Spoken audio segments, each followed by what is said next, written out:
بیا هم ښه راغلاست لیدونکو. خپرونه ګورئ په ژوندۍ بڼه باندې. خپل قدرمن او دروند میلمه را سره قدرمن استاد احمد سلیمان احساس صاحب را سره په نننۍ خپرونه کې دی. خپل دروند میلمه ته ښه راغلاست وایو. الله دې وکړي چې ښایسته او نیکمرغه سهار به پیل کړی وي. احساس صاحب ستړي مه شئ، په خیر راغلی خپرونې ته، ژوندون تلویزیون ته او ژوندون سهار خپرونې ته هر کله راشئ. مننه. په د سپېڅلي خدای په نامه چې یوسف علیه السلام یې له کوهي څخه تر پادشاهۍ ورسو. القدس محترم، لومړی تاسو ته بیا د ژوندون تلویزیون ټولو لیدونکو اوریدونکو ته خدای دې وکړي چې یو خوشحاله او نیکمرغه سهار لپاره کړی وي. له تاسو هم مننه چې زه مو راوبللم. ډېر خوشحاله یم چې یو ځل بیا له تاسو سره یم. کور آباد هر کله راشئ. موږ هم خدا کوو چې بېلابېل کادرونه ځوانان په خپرونه کې ولرو تر څو خپرونه لا ښایسته او ښکلې شي. که چیرې موږ تاسو یو موضوع ټاکو او پر هغې غږیږو نو ساعتونه وختونه به ونیسي. په یو بریا او په ناکامۍ باندې ډېرې زیاتې خبرې دي او کتابونه به پرې ولیکل شي، خو د عامه پوهاوي په خاطر باندې لیدونکو سره څو ګټورې او علمي خبرې او څه نچور چې تاسو لرئ لیدونکو سره به یې شریک کړئ. پوښتنه دا ده احساس صاحب چې د بریا او د ناکامۍ ترمنځ فرق څه شی دی یا توپیر څه شی دی؟ که پر دې وغږیږي مهرباني. تر ټولو د مخه الکوزی صاحب محترم، که موږ بریا ته یو تعریف ورکو نو بریا د مشخصو هدفونو دپاره کار کول، مشخص هدفونه او پرمانه هدفونه ټاکل او د هغوی دپاره کار کولو ته بریا وایي. د دې ترخوا بریا او د ناکامۍ ترمنځ توپیر څه شی دی؟ ډېری خلک دا داسې تعریفوي چې ناکامي د بریا ضد ده. ولې دا ضد نه، دا د دې یوه برخه ده. ناکامي د بریا سره داسې نښتې ده لکه انسان چې د خپل روح سره دی. آیا دا امکان نه لري چې یو سړی د مستقیما بریالی شي پرته له ناکامېدو څخه؟ که موږ په ژوند کې سلګونه زرګونه ځل خلک مو لیدلي دي، خلک په دې تاریخ کې له موږ سره تېر شوي چې هېڅ سړی د ناکامۍ پرته بریالی شوی نه دی. که موږ د مختلفو علماو، د ساینس پوهانو، د نړۍ د پروفیسرانو نظرونه یا د هغوی ژوند ته وګورو نو موږ ته معلومیږي چې بریا د ناکامۍ سره یو تړلې رشته ده. اوس راځو چې بریا څنګه ترلاسه کیږي. تر ټولو د مخه په ژوند کې هر سړی غواړي چې بریالی دې اوسي او هغه د خپلو هدفونو ته ورسیږي. دغه هدفونو ته د رسېدو تر مخه موږ له دوه لارو سره مخ کیږو. لومړۍ لاره په هغه کې مشکلات، ستونزې، بېخوبي او تر ناوخته پورې کار کول دي چې موږ خپل هدفونو ته رسیږو.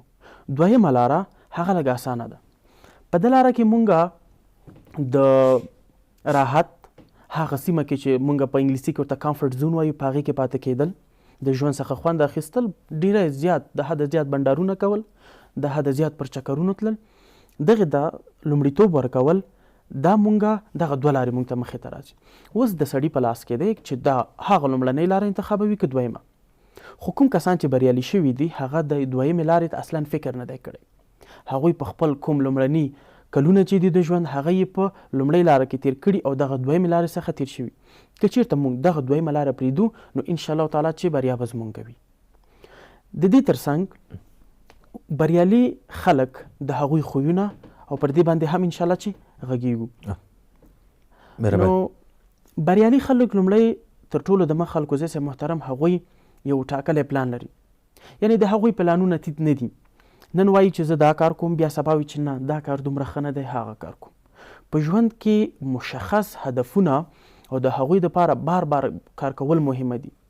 بریالي خلک وایي چې تاسو په ژوند کې هدف وټاکئ. د هر کال په شروع کې تاسو یو قلم او کتابچه راواخلئ او تاسو ولیکئ چې زه په دې کال کې دغه مسایل ترلاسه کول غواړم، دغه هدفونه دي. مثلا زه غواړم چې په دغه کال کې د پوهنتون نه فارغ شم، یو د انګلیسي کورس ډیپلوم واخلم، یا خپل وزن کم کم، یا زه غواړم چې کومې ناروغۍ سره باید په بریالیتوب باندې وجنګېږم.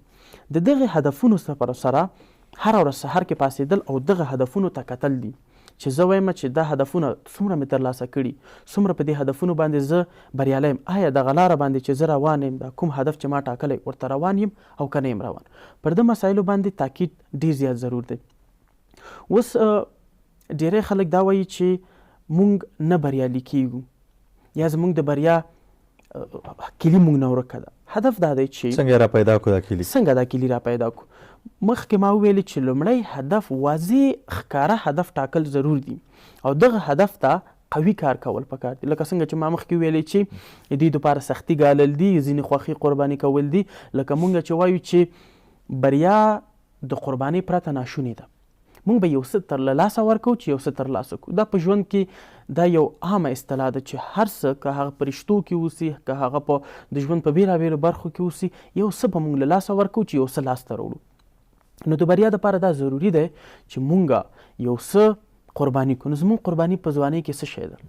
هغه زموږ ډېری وخت دی چې موږ کولی شو لکه کوم وخت کې چې موږ گیم کوو، ساتیري کوو، د ملګرو سره بنډار کوو، دا راکم کو او پر ځان باندې هغه مشخص هدفونه چې دي هغه ته ځان ورسوو. د دې ترخوا د ځوان مسؤلیتونه دي چې هغه د دې په بریا باندې ډېر زیات تاثیر لري. په دغه عصر کې ځوانان چې دي ډېری هغه هدف ترې ورک دی. تنها په فکر کولو باندې سړی نه بریالی کېږي. یا هیلې تشې هیلې لیدل. زه به الکوزی صاحب محترم یو مثال ورکمه که یو سړی فکر کې دا خبره لري چې یو شمه روښانه ده او دا غواړي چې دا شمه ګل کړي، نو که په فکر کې دا زر دفعې هم ووایي چې زه غواړم دا شمه ګل کړمه، دا نه ګلېږي تر څو چې په عملي ډول باندې دا پوکی ورنه کړي. د بریالیتوب مثال داسې دی که یو سړی 100 ځلې ووایي چې زه غواړم ډاکټر شم، زه غواړم انجینر شم، زه غواړم ساینسپوه شم، په خوله باندې ویل هیڅ کوم هدف یا هیڅ کومه ګټه نه لري. که دا په عملي ډول باندې هغه ته کار وکړي، د هغه دپاره دا ورځنۍ هلې ځلې ته ادامه ورکړي، دا هغه څه ترلاسه کوي شي. اوس موږ ډېری ځوانان داسې کوو چې وایو چې زه غواړم بریالی شم. هر سړی دا هیله لري زه د بریالی شم، زه د یو غښتلی کس اوسم، ولې د دې دپاره کار نه کوي. فقط په فکرونو په خیالونو کې یو بریالی کس دی.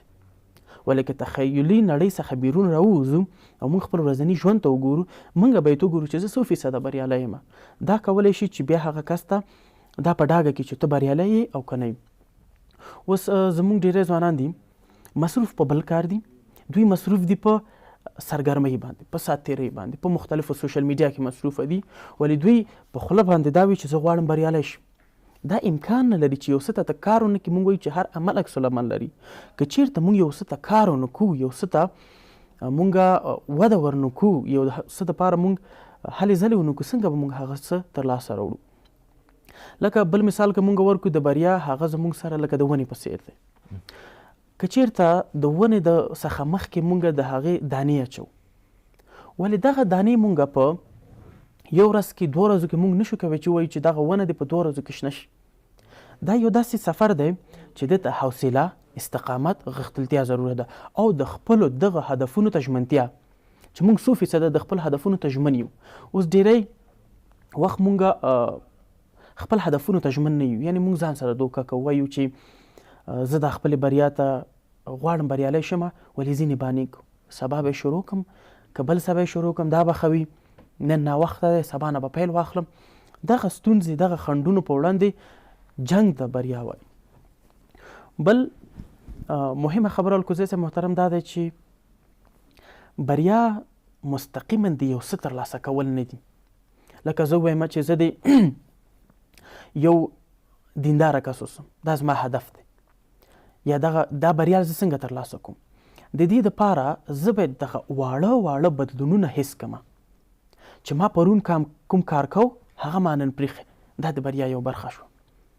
ډېری خلک داسې وایي چې زه د په مستقیما توګه باندې یو پوره کس شم، یو پوره بریالی دی شم. بریالیتوب په یو ځل باندې نه دی.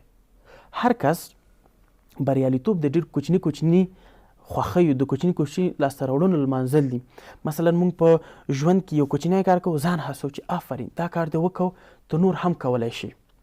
دغه موږ باندې ډېر تاثیر لري چې موږ خپلې کوچنۍ بریاوې، کوچني تغییرات ولمانځو او ووایو چې دا کار بهتره دی او نور هم باید ادامه ورکړو. یو بل مثال موږ وایو که موږ د بدني ښکلا ته ورځو، موږ نشو کولی چې په یو ورځ کې زموږ بدن دې ښکلی شي یا په 2 ورځو کې د ښکلی شي. ولې کله هم چې د جیم په هغه کومه ښیښه یا کومه شیشه کې موږ ګورو ځان ته او موږ کوچنی تغییر خپل په بدن کې احساسوو، هغې ته باید موږ خوشحاله شو او ځان سره ووایو چې یو اندازه تغییر راغلی دی او د یو نور اندازه تغییر لپاره باید هم کلک کار وکړم. دا کولی شي چې زموږ په بریا باندې ډېر د کوچنیو خوښیو، د کوچنیو بریاو لمانځل او هغې ته خوشحاله کېدل زموږ په بریا باندې ډېر زیات تاثیر لري. کور آباد، خوشحاله اوسئ. احساس صاحب چې براغلي وي خپرونه، احساس صاحب ډېری وخت که څوک په محصل هم وي یا فارغ شوی د پوهنتون هم وي او تر ماسټري یا تر دکتورا پورې دی غواړي زده کړې وکړي، خو بیا هم د ناکامۍ سره مخ شي، ناخوښ وي، پر دې به هم وغږېږئ او بل ولې تسلیمیږو زر؟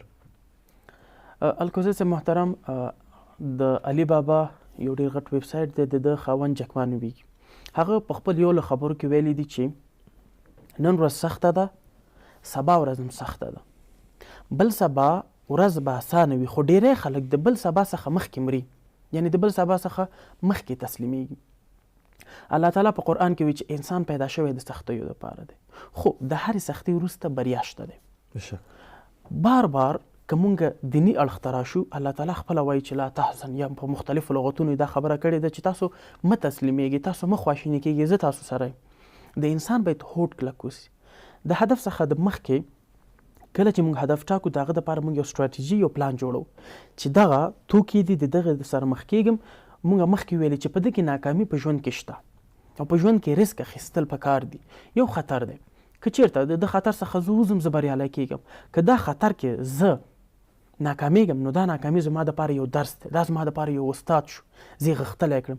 که چېرته زه دویمه دفعه دا کار کوم، یا دغه قدم دویم ځل پورته کوم، نو دغه ناکامي به وي چې ماته دا ځواک راکوي چې زه په ډاډه زړه باندې هغه کار وکړم. ډېری خلک تسلیمیږي، هغه د خپل فکر له وجې دی. الکوزی صاحب محترم، که چېرته زه ویره لرم چې زه ناکامه کیږم، دغه ویره پر ما باندې غلبه کوي، یو وهم اخلمه چې زه حتما ناکامه کیږم. زمونږ فکري ویره پر مونږ باندې دا تاثیر غورځولی شي چې مونږ ناکام شو. اوس ډېری خلک دي چې هغوی سره دا ویره ده چې زه کمزوری یم، زه د خلکو مخکې نشم ظاهرېدی، زه د خلکو مخکې خبرې نشم کوی. دغه ویره دوی له ناکامي سره مخ کوي او دوی تسلیمیږي. که چېرته انسان فکر وکړي چې الله تعالی وایي لقد خلقنا الانسان فی احسن التقویم، مونږ انسانان تر ټولو په ښه شکل سره پیدا کړ. نو چې کله مونږ په ښه شکل سره پیدا شو، مونږ باید د خدای شکر ادا کړو او هغه کومه ځانګړنې چې مونږ ته راکړې له هغه نه ګټه واخلو. تسلیمیدل باید هیڅ انسان، نر ښځه، هیڅوک باید په ژوند کې تسلیم نشي، ځکه تسلیمیدل د انسان دپاره نه دي. ستونزې راځي، مشکلات راځي، ولې د دوی پر وړاندې درېدل دي. لکه څنګه چې طوفانونه کیږي، بارانونه کیږي، شدید بار، له دوی څخه وروسته هغه کوم رڼا چې راځي، هغه کوم خوشبويي چې راځي، کوم تبسم یا کوم شبنم چې د هغې نه وروسته راځي او زموږ په مخ باندې کوم تبسم ښکاره کېږي، دې ته باید موږ فکر وکړو. د ستونزو په وخت کې موږ باید دا فکر وکړو که چېرته زه اوس تسلیم نشم، د ده نتیجه به څه شی وي، څومره به دا زموږ په راتلونکي باندې تاثیر ولري. د نن تسلیمېدل دا باید فکر وکړي چې نن زه تسلیمیږم، دا زما په راتلونکي باندې څومره منفي اغېزه لري، او که نن زه نه تسلیمیږم، دا زما په راتلونکي باندې څومره اغېزه لري. نو دغه دی چې زموږ فکرن ډېر ضرور دی، چې په فکر کې باید موږ دا فکر ولرو چې زه باید بریالی اوسم، زه ضعیفه نه یم، زه دا کار کولی شم، له دې ستونزې سره زه مقاومت کولی شم او له دې ستونزې څخه زه وتلی شم. خو که چېرته موږ په فکر کې ناکام اوسو، یا فکرن موږ سره ویره د ناکامۍ وي، دغه کیدلی شي چې موږ پاتې کړي. نو په فکر باندې باید سړی، ډېری ځوانان باید دغه فکر ځان سره وانخلي چې زه ناکامېږم، ما سره دا ویره ده. او بل ډېری خلکو ته تسلیمېدل وجه ځان د نورو سره مقایسه کول دي، چې دا ډېره مهمه موضوع هم ده. مهرباني ډېری موږ تاسو په ټولنه کې ګورو ځوانه. مهرباني. الکوزی صاحب محترم، یو کس دی چې یو کار له 10 کلونو راهیسې کوي، یوه لسیزه د کار کړی، یو کس نن شروع کوي. د شروع په وخت کې دا نه باید د هغه کس سره ځان مقایسه کړي چې هغه 10 کاله مخکې شروع کړی دی. هغه په دې 10 کلونو کې یا دې 15 کلونو کې ډېر زحمت ګاللی دی، ډېرې ستونزې یې ګاللي. ولې ما چې نن شروع کړي زه ځان د هغه سره مقایسه کوم، دا کار سم نه دی. د منطق له لحاظه دا یو صحیح خبره نه ده چې زه د یو داسې کس سره ځان مقایسه کوم چې هغه 10 کاله مخکې شروع کړي. زه باید د خپل د پرون سره ځان مقایسه کوم. زه پرون څومره وم، نن څه شی یم، ما پرون ځان کې څومره تغییرات درلوده، نن کوم تغییرات دي. ډېری وخت په ټولنه کې ډېر انسانان دا فکر کوي چې زه پروسه کال داسې بل رقم وم او سږ کال ما کې تغییرات راغلي. دغه فکر کولی شي چې دوی تر بریالیتوبه ورسوي. اوس دا ضروره نه ده چې موږ باید د هر چا سره ځان مقایسه کړو. دلته په ژوند کې هدف ځان د ځان سره مقایسه کول دي چې زه پرون څومره ضعیف وم او زه نن څومره غښتلی یم. دا کولی شي چې د دوی پر ذهن باندې تاثیر وکړي او دوی ځانونه تسلیم نه کړي. اوس دوی ګوري چې یو کس د هغې دومره زیات مینوال دي، یا د هغه دومره زیات لیدونکي دي، یا د هغه دومره زیات خلک دي، یا د هغه سره ډېر زیات شیان دي یا د هغه لاسته راوړنې ډېرې دي، دا لاسته راوړنې د هغو د زحمتونو پایله ده. که چېرته ته 2 کاله 3 کاله مقاومت وکړي، ته به هم په هغه ځای کې اوسې. هدف دا دی چې نه تسلیمېدل، ځان د نورو سره نه مقایسه کول دي. هر انسان لکه دا زموږ د ګوتو د خطونو په څیر باندې دغه کوم پرنټ چې دي د دوی پر حساب باندې انسان خدای جدا جدا خلق کړی. کومې ځانګړنې چې الکوزی صاحب محترم تا کې دي، شاید هغه ځانګړنې ټولې زه ونه لرم، یا هغه ځانګړنې زه په اسانه ترلاسه نه کړم، ځکه چې هر انسان الله تعالی ګټور پیدا کړی، ولې په مختلفو توکو کې. که موږ یو بل مثال ورکوم، که موږ یو امتحان برقراره کوم او په دې امتحان کې موږ د ځنګل مختلف حیوانات راوبلو چې د هغې اصطلاح څخه شیر دی، فیل دی، شادي ده یا نور حیوانات دي، او موږ ټیسټ داسې وټاکو، د دوی ته امتحان داسې وټاکو چې تاسو باید په دې ونه باندې وخیژئ. اوس په دې ټیسټ کې شادي به ډېر په اسانه دي ونې ته خیږي، ولې په دغه کې دا به د یو فیل دپاره ډېره سخته وي چې دا په ونه، یعنې هېڅ امکان نشته چې فیل دې ونې ته وخیږي. ولې موږ نشو کولی چې فیل ته یو کمزوری حیوان ووایو، ولې ځکه چې هغه د خپلو ځانګړنو سره راغلی او شادي د خپلو ځانګړنو سره. نو همداسې انسانان هم، هر انسان د خپلو خاصو ځانګړنو سره راغلی. یو کس به وي هغه داسې خواشینی دی چې زما په انګلیسي باندې سر نه خلاصېږي، پریشانه وي چې زه یې نشم زده کولی، دا زما دپاره سخته ده. ولې دا کس باید هغې ته فکر وکړي چې زه خو په ریاضي بیا پوهېږم، زه خو په خطاطي کې پوهېږم، زما په فزیک کې ذهن کار کوي. نو کوم نعمتونه چې لرو پر هغې باندې شکر هم ډېر تاثیر لري الکوزی صاحب، او ډېر زیات مهم دی. ډېر مهمه دی. موږ ته چې خدای څه راکړي، نسبتاً که موږ په ژوند کې باید د ځان څخه مخکې خلکو ته ونه ګورو چې څوک ډېر نعمتونه لري، موږ باید هغه خلکو ته وګورو چې څوک زموږ څخه کم نعمتونه خدای ورکړي. بیا موږ پوهیږو چې موږ باید ولې تسلیم نشو، موږ باید ولې ماته ونه منو، او څنګه زموږ په بریالیتوب باندې تاثیر لري. زه داسې خلکو ته ګورو چې که ما چېرته یو سپاره سبق زده کړی، یو کس نیمه سپاره زده کړی، زه باید شکر ادا کړم چې خدایه مننه چې دغه توان ما کې شته، دغه توانایانې ما سره شته دی. یا یو کس یو کتاب زده کړی، زما 2 کتابه زده دي، نو دا پر موږ باندې کافي تاثیر درلودلی شي چې موږ خپل شته کوم څه چې لرو پر هغې باندې شکر وباسو، د هغه دپاره په هغه باندې منندویي وکړو، د نورو دپاره کار وکړو. کور آباد ته احساس صاحب چې راغلي وي خپرونه ته، ډېری وخت داسې ځوانان یا وګړي موږ تاسو په ټولنه کې ووي، نو چې هم په خپل ځان باندې بوج وي، هم په ټولنه باندې بوج وي. په ټوله کې څه کول پکار دي، څه باید وکړو چې نه په ځان باندې بوج شو او نه په ټولنه باندې، او خیر مو خپل ولس ته او خپل ځان ته او خپلې کورنۍ ته ورسېږي؟ ډېره په زړه پورې پوښتنه الکوزی صاحب محترم، چې ځان پر ټولنه او په خپل کورنۍ باندې بوج کول، دا تر ډېره پورې دا نوي نسل کې داسې یو عادت غوندې پیدا شوی چې هغوی تر ډېره پورې ځان په خپل فامیل باندې تکیه کوي، حتی تر دې پورې چې دوی ودونه وکړي او ژوند یې مخې ته لاړ شي. هر انسان باید خپلواکه اوسي. څنګه خپلواکه اوسي؟ زموږ چې کله موږ په ښه بده پوهېږو، موږ باید دا فکر ولرو چې زه څنګه د ځان دپاره شخصي یو کار ولرم. به حال د دې کې زما پلار دې شتمن اوسي، زما فامیل دې شتمن اوسي، ولې زه باید خپله یو انفرادي ډول باندې خپل ځان دپاره یو ټاکلی نوم ولرم، یو ټاکلی شهرت ولرم. د ټولنې دپاره باید بوج ونه اوسم، یا د کورنۍ دپاره بوج ونه اوسم.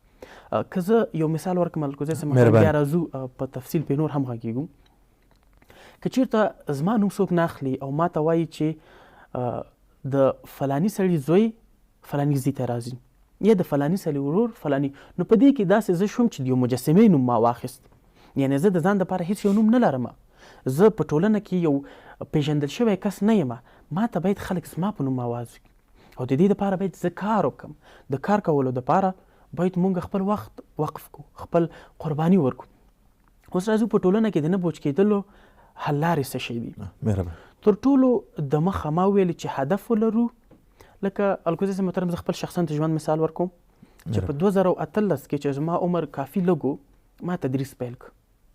یعنې ما کولی شو چې زه خپل شخصي مصارف فامیل ما ته ویلي چې موږ تاته درکو، ته د زده کړې کوو. ولې د دې ترخوا ما په یو مرکز کې درس ورکول شروع کړ. ما غوښتل چې زه په ټولنه باندې په خپل کور باندې بوج ونه اوسم او ټولنې ته مې خدمت شي.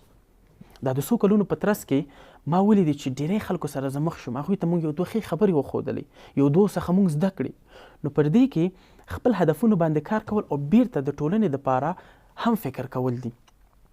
اوس یو هلک دی کولی شي زموږ د ټولنې یو ځوان دی چې له ده سره د ټولنې د کور حمایت شته دی. دا د دغه کوم څه چې لري یا کوم څه چې ورته فامیل ورکوي دا د دا راواخلي او پر یو سم ضد ولګوي. دغه کوم کورنۍ ته ووایي چې دا کومې پیسې تاسو ماته راکوي زه دا داسې اخلم لکه د پور په څیر باندې. دا د یو پوکس فکر دی چې دا تاسو ماته د پور په څیر راکوي. په 1 کال 2 کال کې زه خپل غواړم شخصي پرمختګ ولرم، شخصي بریا ولرم. دغه پیسې د په مختلفو ځایونو کې یا په کوم ځای کې یا په ځان سرمایه ګذاري یا په مختلفو ځایونو کې د پیسې سرمایه ګذاري وکړي چې دا د ټولنې او یا د خپل کور دپاره بوج نه اوسي. د ټولنې دپاره بوج څه شی دی الکوزی صاحب محترم؟ یو خو د کور بوج دی چې یو انسان درس نه وایي، زده کړې نه کوي، ورزش نه کوي، وزن ډیریږي، پر کور باندې بوج کیږي، مریضیږي. د کور دپاره هم دا یو ستونزه شي، د مور پلار تشویش شي ورته. یا یو کس دی تر ډیره پورې عمر 25 شپږ یا تر 10 کلونو رسېدلی دا په کور کې بیکاره ناست، دا د کور دپاره تشویش. د ټولنې دپاره بوج څه شی دی چې یو ځوان د خپلو خبرو په طرز باندې نه پوهېږي، د خلکو ترمنځ ستونزې جوړول، د دوو انسانانو ترمنځ مشکلات را خلق کول، د سوء تفاهم جوړول د خپلو د خبرو پر اساس باندې، یا په ټولنه کې د خلکو سره لاس اچول، لانجې جوړول، ستونزې جوړول. دغه کولی شي چې په ټولنه باندې تاثیر ولري. که چېرته یو ځوان پر ځان باندې کار کولی شي له ده سره 2 کسان نور رنګ اخیستی شي، 2 کسان نور ورته بریا ورکولی شي. ولې دلته که یو ځوان خپله فکر داسې وي چې زه باید بل څوک حمایت ولرم، هغه نورو خلکو ته هم دا ذهن ورکوي چې ته دې هم کور سره اوسه، د فامیل سپورټ دې واخله. نو دغه دی چې یو ځوان په ټولنه باندې منفي اغیزه لري او دا د نور خلک هم له هغه هدفه پاتې کوي چې باید ورته ورسیږي. ډیره مننه کور آباد ته احساس صاحب چې راغلی وي خپرونه ته. احساس صاحب په اخر کې دا راته ویل مهالویش تطبیق کول په ژوند کې څومره اړین دی؟ الکوزی صاحب محترم ډیری وخت مونږ وایو چې ژوند د مهالویش څخه پرته مخې ته نه ځي. مونږ د هر څه دپاره مونږ دا نه وایو چې یو انسان د بیخي خوښي نه لمانځي یا یو کس د سرګرمي نه کوي. هر انسان باید د یو څه دپاره تقسیم اوقات ولري. که سوشل میډیا استفاده کوي د هغه دپاره باید یو مشخص وخت وټاکي، د زده کړو دپاره د مشخص وخت، د عبادت دپاره باید وخت معلوم کړي. د هر څه دپاره یو ټاکلی وخت ضرور دی. نو دغه وخت زه که بل مثال ورکړم چې دا داسې دی لکه یو ساختمان چې یو انجینر جوړوي، د هغه څخه وروسته هغه ته دا کار پې کوي یا کاریګرو ته ټاکي چې تاسو دا کار مخې ته ویسي. ژوند په دې ترتیب کېږي چې موږ په هغه کې یو ساختمان ولرو او د هغه ساختمان مطابق مونږه کړنې وکړو. مونږه هر سهار پاسېږو، کوم تقسیم اوقات چې مونږ شپې جوړ کړی دی په هغه تطبیقول او عملي کول دي چې دې ته باید مونږ ډېر زیات پام وکړو. په ژوند کې د تقسیم اوقات درلودل ډېر ضرور او اړین دي. بل الکوزی صاحب محترم غواړم چې په وروستي کې دا خبره یادوري وکړم چې د ټولنې تاثیر زموږ په بریا او پرمختګ باندې څومره چې مونږ تاسې ګورو زمونږ د تسلیمېدلو یو خو زمونږ فکر شو، یو زمونږ مستقیما هدف نه ټاکل او تر ټولو مهمه زمونږ په ټولنه کې هغه زمونږ چار اطراف خلک دي. دغه د چار اطراف خلک، ملګري، دوستان او کوم زمونږ کارکوونکي چې د زمونږ په چار اطراف کې مونږ سره ګډ کار کوو، همکاران دي، دوی زمونږ په بریا باندې ډېره اغېزه درلودلی شي. که زه ووایم چې که چېرته 15 کسان هغه ډاکټران اوسي، یا زه ووایم چې 15 کسان ورزشکاران اوسي او دا یو کس نه اوسي، دغه یو کس به د هغه 15 کسانو سره حتما ورزشکار کیږي، د هغوی نه به رنګ اخلي. یا که نور نه وي، که هغوی چېرته تمرین ته ځي، دا به د ملګرتیا په حیث ځي، یو اندازه څه به زده کوي. که چېرته یو کس ورزشکار وي او 15 کسان نه وي، دا به د هغه 15 کسانو سره یو ځای کیږي او هغوی به ورته کېنه نن مه ځه تمرین ته، یا کېنه نن دا کار مه کوه، سبا به لاړ شو، بل سبا لاړ شو، دومره ضرور نه دی. نو دا به د هغوی کسانو سره تنبل کیږي. بل مونږ یو اصطلاح لرو چې خپل د میلیونونو نظرونه د 1 روپۍ فکر لرونکو خلکو ته مه وایه. مونږ یو فکر لرو، وایو چې زه دغه کار پر مخه وړل غواړم، راځم زه یو کس ته وایم چې زه غواړم هغه ماته دا کار خو دلته نه کړي، دا کار کېدل دلته ډېر مشکله دی، دا کار نه تېر شي، دا کار پیله نه ورکړي. هغه کوم خوب، کوم هیله چې زمونږ وه، هغه ته د داسې خاورې راوشیندلې، اگر څه زمونږ دغه کوم هوډ چې هغه مونږ ته راضعیفه کړو، کوم غښتلتیا چې مونږ درلوده، کوم علاقه چې درلوده، هغه راکم شو چې کیدای شي ګواکې دا سړی صحیح وایي. نو دغه زمونږ په ذهن باندې ډېر زیات تاثیر غوړوي. زه غواړم چې یو څه شروع کړم یو کورس شروع کوم، یو کمپیوټر کورس شروع کوم، نو زه وایم چې زه غواړم دا شروع کوم، یو کس ماته وایي چې نه دا خو اصلا فایده نه کوي، اوس د دې شي وخت تللی دی، دا مه وایه. دې په مقابل کې موږ باید خپل دا چاپیریال په خپله وټاکو. لکه څنګه چې موږ وایو چې موږ خپل فامیل نشو انتخابولی، دا د الله تعالی له لوري موږ ته راکړل شوی دی. ولې خپل ملګري موږ په خپله انتخابولی شو، که هغه موږ ښه ټاکو او که موږ بد ټاکو. اوس راځو چې څنګه داسې ملګري ولرو چې هغوی زموږ په پرمختګ باندې او زموږ په بریا کې رول ولوبوي. نو موږ باید داسې ملګري ولوبوو او سره ولوبېږو یا د هغوی سره اوسو چې هغه غښتلي اوسي، هغه پوه اوسي او هغوی توانا اوسي. کور آباد خوشحاله اوسئ. احساس صاحب په آخر کې پیغام څه پیغام لرئ؟ ژمی هم را روان دی، په ټولنه کې یتیم مسکین بېوزله موږ او تاسو لرو، د یو استاذ په صفت، یو ځوان استاذ په صفت باندې څه پیغام لرئ؟ مهرباني. موږ وایو چې ژوند د نورو لپاره کول پکار دی. د نورو لپاره دا نه چې د نورو خبرو ته غوږ ونیسو، بلکې ژوند د نورو کولو دپاره دا دی چې د نورو خلکو د پرمختګ، د نورو خلکو د هوساینې، د هغوی د خوشحالۍ دپاره هم فکر وکړو. موږ باید خودخوا نه شو چې تنها د ځان دپاره فکر وکړو. پر پټه باندې څومره چې زموږ وس کېږي. تاسو په شروع کې یاداوري وکړه که زموږ د یو جرابې نه شروع تر یو جاکټه پورې تر هر څه پورې وس کېږي، موږ د باید یو چا لاسنیوی وکړو. انسانان دي، چاته الله تعالی ډېره ورکړي، چاته الله تعالی کمه ورکړي. په مختلفو ځایونو کې موږ خلک ګورو چې ځینې به فکري شتمن وي، ځینې به د پیسو له نګاه نه شتمن وي.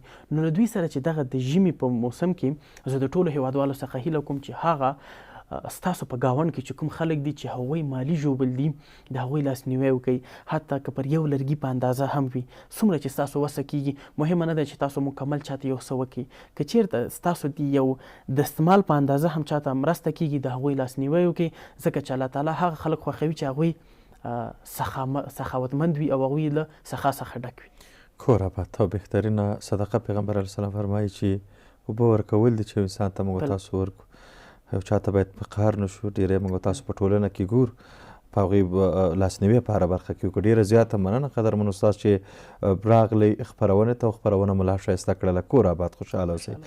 قدرمندو لیدونکو، قدرمن استاد احمد سلیمان احساس صاحب را سره په خپرونه کې و چې په بریا او په ناکامۍ را سره وغږېده، موضوع مو ټاکلې وه. نور قدرمن مېلمانه به زموږ د نورو همکارانو سره وي. خپرونه یې تر پایه وګورئ. ژوند سهار خپرونه زما په کوربتوب همدومره وه. تر بیا چې ستاسو خدمت کې حاضرېږو، تاسو په لوی بخښونکي خدای باندې سپارمه. ښه وخت ولرئ. د ژوندون سهار خپرونې سره پاتې شئ او بېلابېل مطالب او قدرمن مېلمانه مه هېروئ. الله مو مل.